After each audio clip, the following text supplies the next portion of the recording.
That loud knocking you hear inside an MRI?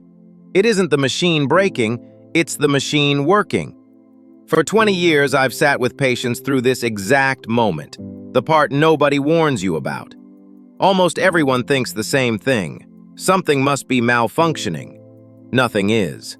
The noise is completely expected. So let's decode it. Loud does not mean unsafe. Here are the 4 sounds an MRI makes, and what each one really is. That deep knocking is the gradient coils. They switch on and off hundreds of times a second, and inside a powerful magnet, that switching makes them flex and bang, like a tiny drum. The buzzing hum underneath it? That's a steady current running through those same coils, a constant tone instead of a sharp hit. Those clicks and taps are the machine starting a new sequence, each one a different picture of your body beginning. And the chirps and beeps that keep changing? Different sequences make different sounds. Every new noise is just a new way of seeing inside you.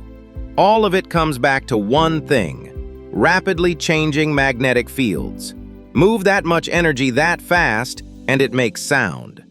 Loudness is the cost of detail. That same noise is what builds the sharp, detailed images your doctor needs. Quiet would mean the machine isn't doing its job. You're never unprotected. Your team gives you earplugs or headphones, and many scanners can even play music.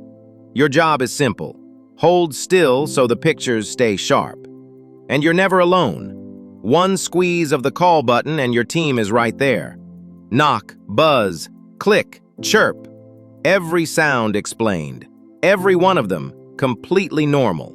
A few loud minutes become the clearest possible answers. Exactly what makes the noise worth it.